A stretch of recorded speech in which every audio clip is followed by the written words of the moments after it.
En la cuarta y última sesión de esta primera unidad de nuestro curso de Introducción a la Historiografía del Arte nos vamos a referir a una figura particularmente importante, Giorgio Vasari. Giorgio Vasari va a ser, digamos así, como una especie del patriarca de la historia del arte. Vamos a hablar sobre un texto fundamental que va a escribir él, que es el libro llamado Las vidas de los más importantes arquitectos, pintores y escultores desde Cimabue hasta nuestros días.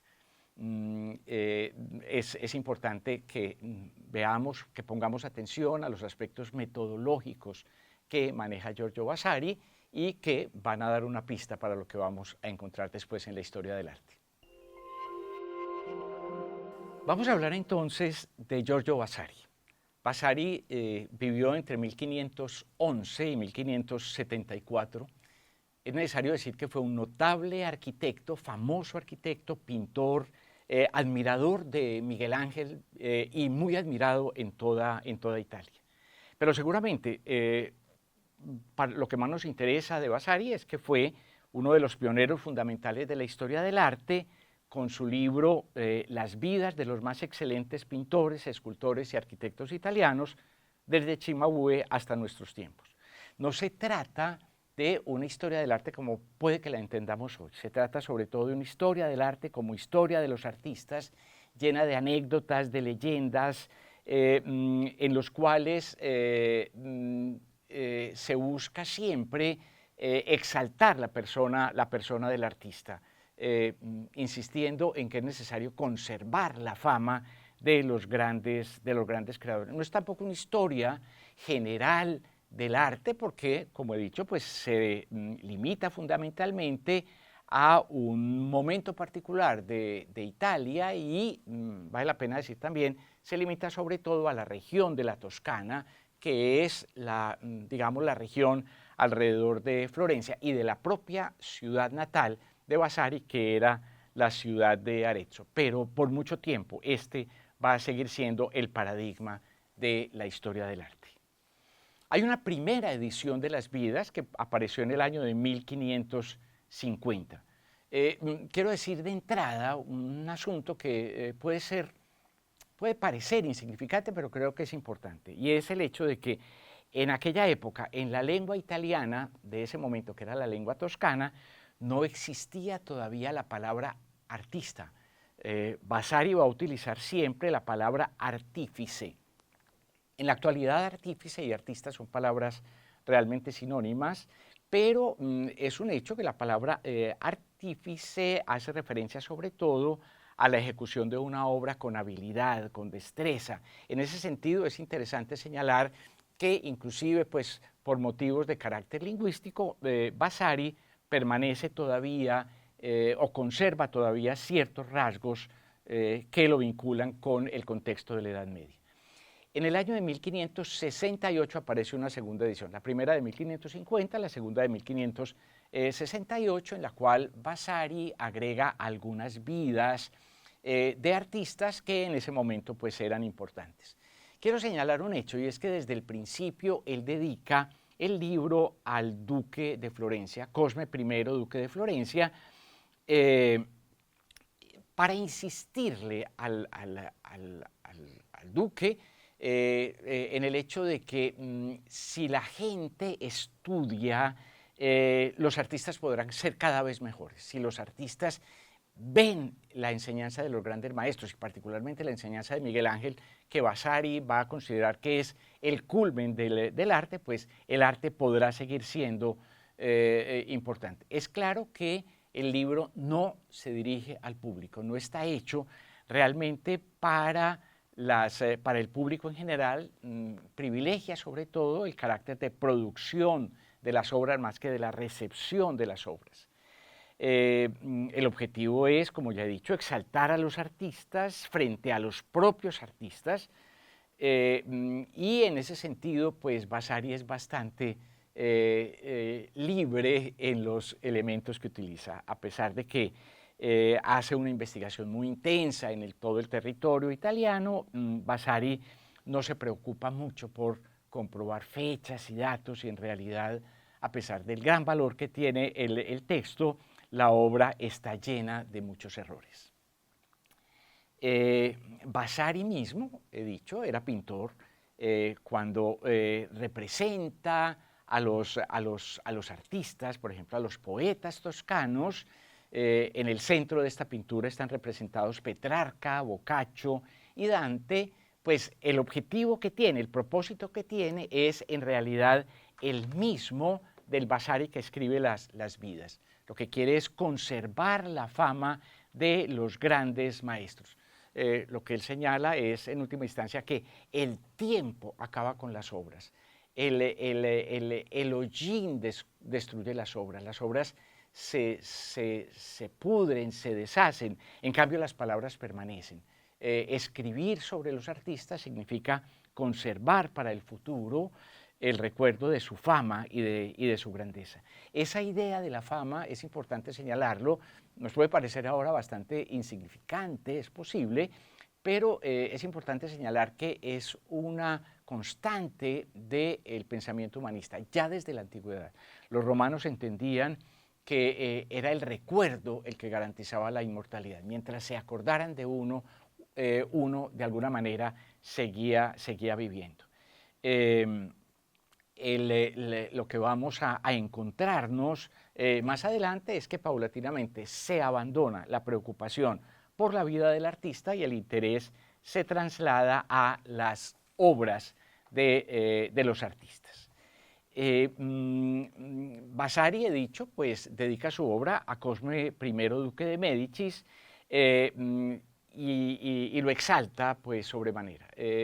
Quisiera insistir en que Vasari se dedica a las que llama artes del diseño, es decir, artes que parten del dibujo y que son fundamentalmente la arquitectura, la pintura y la escultura. Y el libro tiene una parte introductoria bastante extensa en la cual se dedica a analizar desde un punto de vista que él afirma que es teórico, se dedica a analizar estas tres artes. En realidad es un análisis más técnico, más de descripciones y de recetas técnicas, pero aquí se empiezan a vislumbrar ya en esta parte ciertos problemas teóricos, intelectuales que van a ser desarrollados posteriormente en los años siguientes. La idea de arte que aparece en Vasari se basa sobre todo en la referencia a las obras del pasado con reglas afirmadas por la tradición artística, por la imitación de la naturaleza, que es el elemento fundamental en el que él va a insistir siempre, lo que, digamos así, identifica, permite descubrir el progreso dentro de la historia del arte. El progreso en la historia del arte se da por un mejoramiento en la imitación de la naturaleza, según Vasari. Bueno, oficio, estudio, el orden, la medida, la racionalidad, la gracia, de la cual hablaremos más adelante.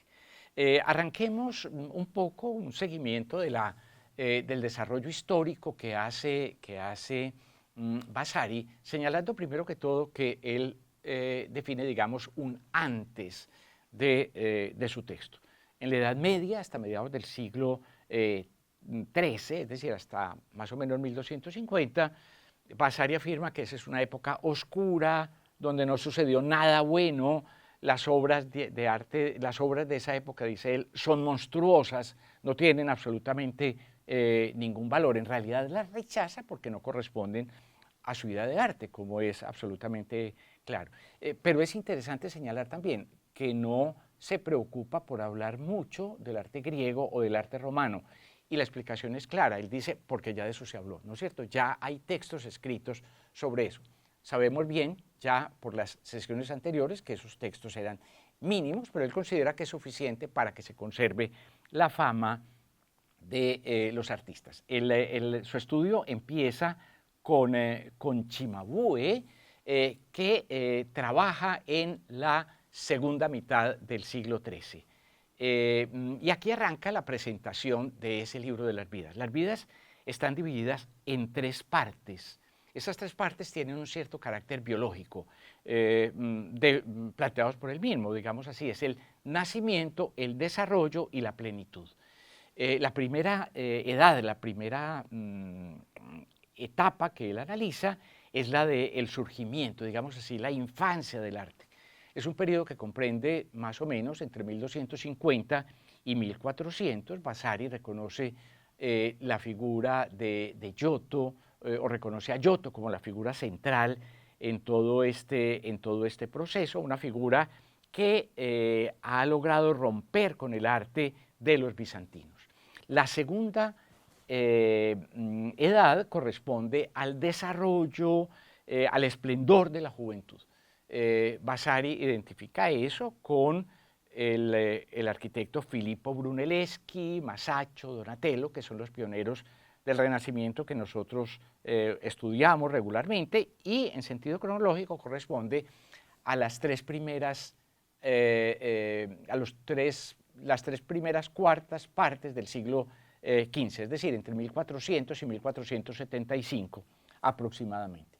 Y una tercera edad, que es la última que él analiza, que corresponde básicamente a la plenitud, a la perfección, y es, en última instancia, la época que corresponde a la vida de Miguel Ángel. Más o menos entre 1475, Miguel Ángel muere en 1563, la segunda edición va a ir hasta 1568, pero básicamente es esa etapa. Vamos a mirar rápidamente cada una de estas etapas.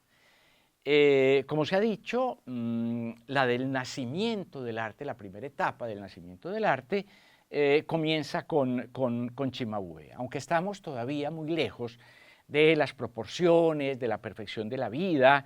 Hay, en cualquier caso, un mayor sentimiento de naturaleza en los gestos, en los movimientos, en el tratamiento del color, que lo que nos encontrábamos entre los bizantinos.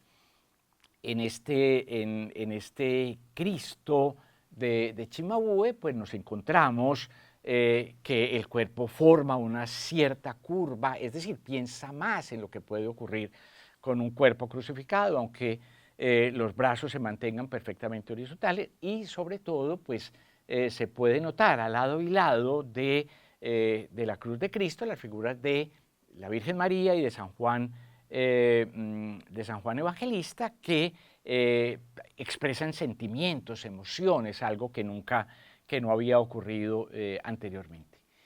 Es cierto que Cimabue todavía no conoce las reglas de la perspectiva. Eso se va a desarrollar en el siglo XV realmente, pero todavía en época de Cimabue, que es la segunda mitad del siglo XIII, pues perspectiva todavía no hay. Pero Cimabue intenta que se produzca o intenta producir una sensación más coherente del espacio. Esta Virgen en trono, pues la Virgen está en un espacio que tiene una cierta coherencia. El trono parece curvarse para que quepa la Virgen, aunque la verdad es que la figura de la Virgen sigue siendo muy plana, que a los pies de la Virgen se abren unos espacios donde aparecen unos santos, unos espacios absolutamente antinaturales, y es evidente además que la figura de la Virgen no guarda proporción con las figuras de los demás personajes, porque aquí todavía sigue predominando un elemento gótico, medieval, místico, trascendental, que da el tamaño de las figuras en relación directa con la jerarquía teológica y no con los resultados de la experiencia. Cuando pasamos a Giotto, nos encontramos el mismo tratamiento de la Virgen con el niño de una manera completamente distinta. Aquí el espacio es mucho más coherente. Basta mirar, por ejemplo, la volumetría de la Virgen y el niño, el espacio que crea el trono, las figuras de los ángeles que rodean el trono de la Virgen, que se sobreponen unas a otras. Las aureolas de un ángel tapan al de atrás, es decir, procura darnos la sensación de que efectivamente hay un espacio allí. Por supuesto, todo esto está en un fondo dorado, místico, todavía no estamos en la tierra, y cuando él se vuelca a representar escenas de la Sagrada Escritura, que ya no están en los cielos, genera una verdadera revolución en su tiempo con los fondos azules, con la creación de paisajes que, aunque sean esquemáticos, nos ubican en espacios más o menos naturales. En esta escena de San Joaquín, el padre de la Virgen, entre los pastores, la búsqueda de realismo se acentúa con las figuras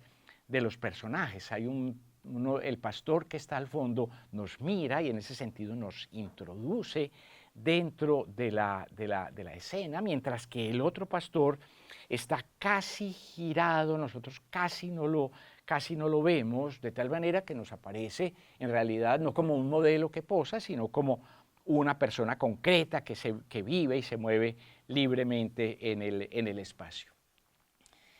Vasari critica fuertemente el hecho de que en Giotto todavía no hay un dominio de la perspectiva. Eso es cierto porque, como digo, el proceso de concreción y de estudio de la perspectiva se producirá solo en el siglo XV.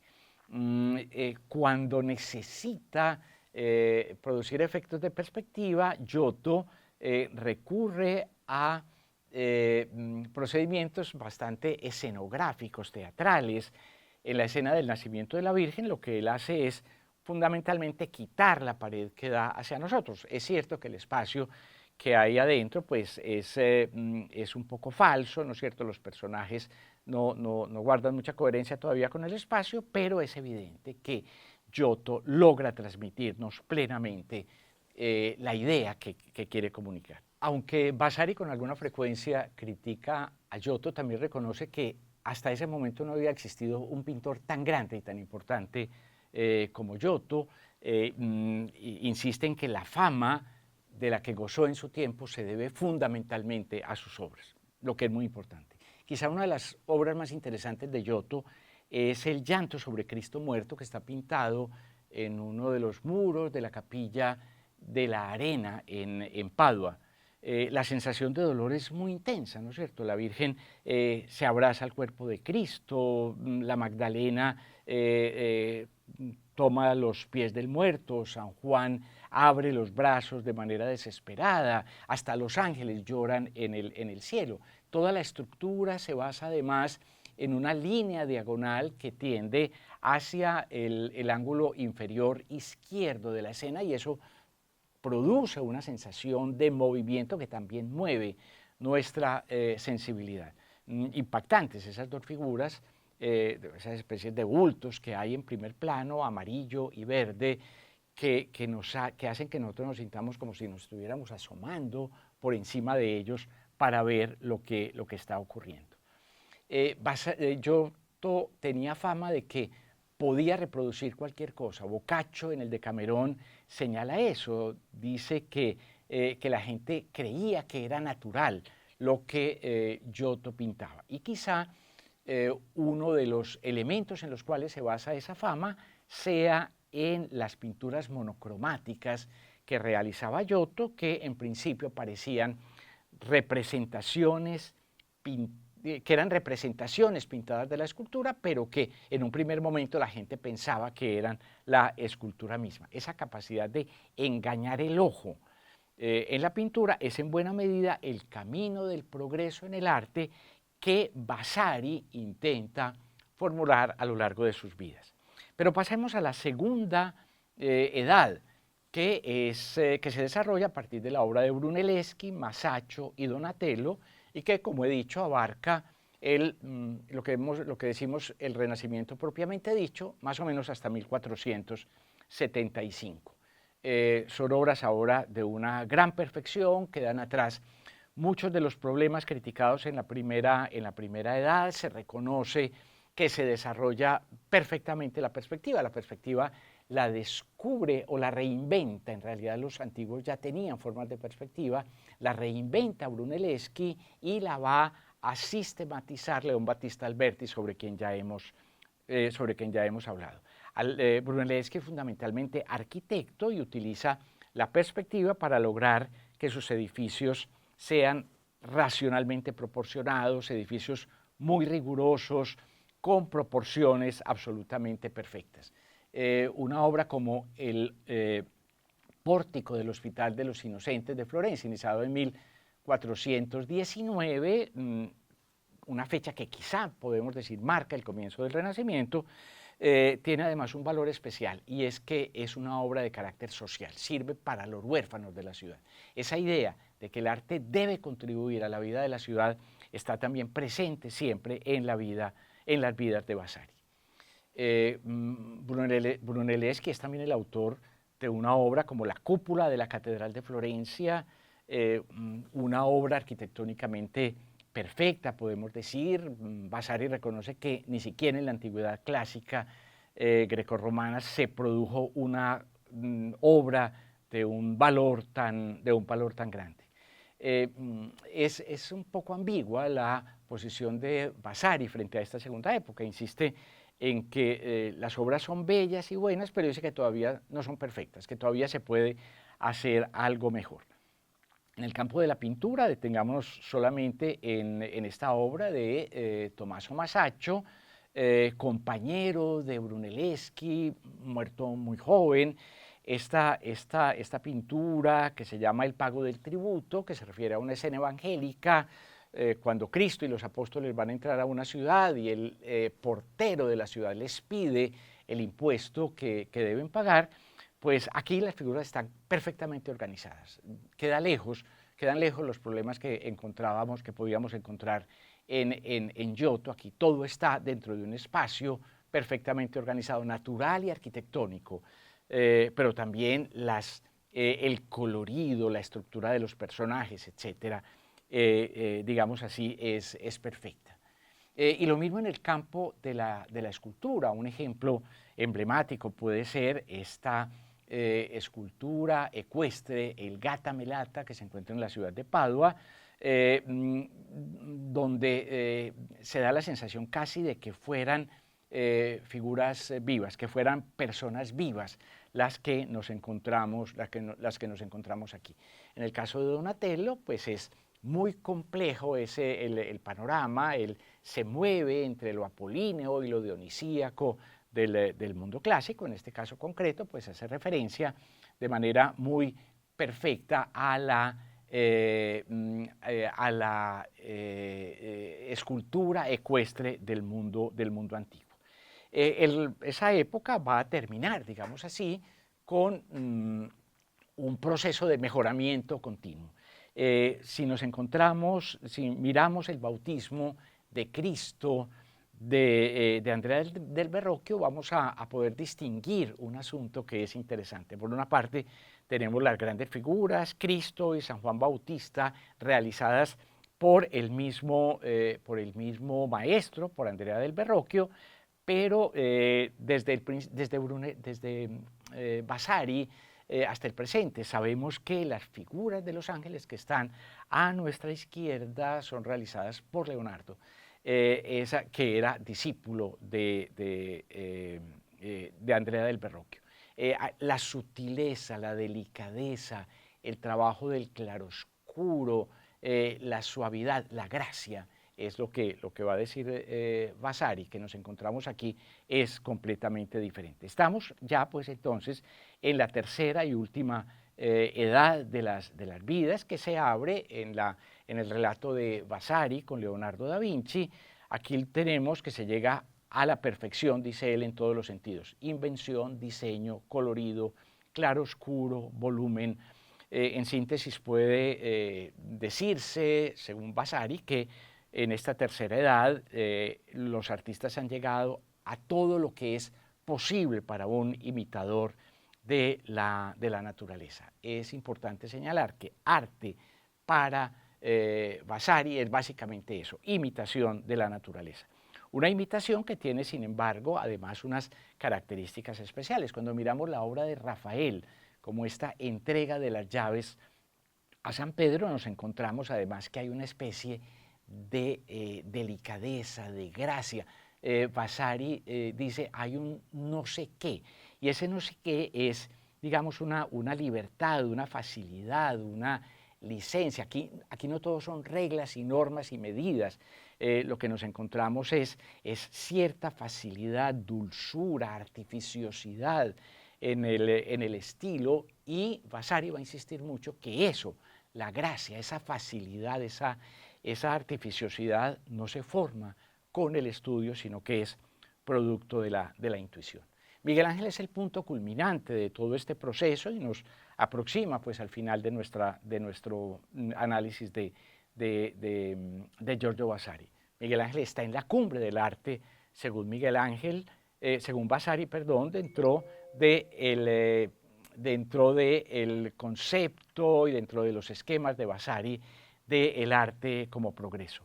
Un detalle, cuando Miguel Ángel se ve obligado a aceptar de parte del Papa Julio II el encargo de pintar la bóveda de la Capilla Sixtina, de la cual vemos aquí una parte, Miguel Ángel le impone al Papa que es él el que decide cómo lo va a pintar, ¿no es cierto? Él mismo va a definir el tema y va a definir el esquema que se desarrolla a partir de este momento. Con Miguel Ángel nos encontramos así, nos enfrentamos así, radicalmente con un artista que crea su obra, sus sentidos, sus valores, que es esencialmente un intelectual. Podríamos decir que son términos que Vasari no utiliza todavía, tampoco habla de genio, pero eso es lo que luego, ese hecho de que cree su propia obra, le dé su sentido y sus valores, es lo que va a constituir la figura del artista como genio consciente de su carácter intelectual. Miguel Ángel, en el esquema de Vasari, es pues un artista excepcional que ha superado a todos sus contemporáneos, que ha superado incluso el trabajo de los clásicos.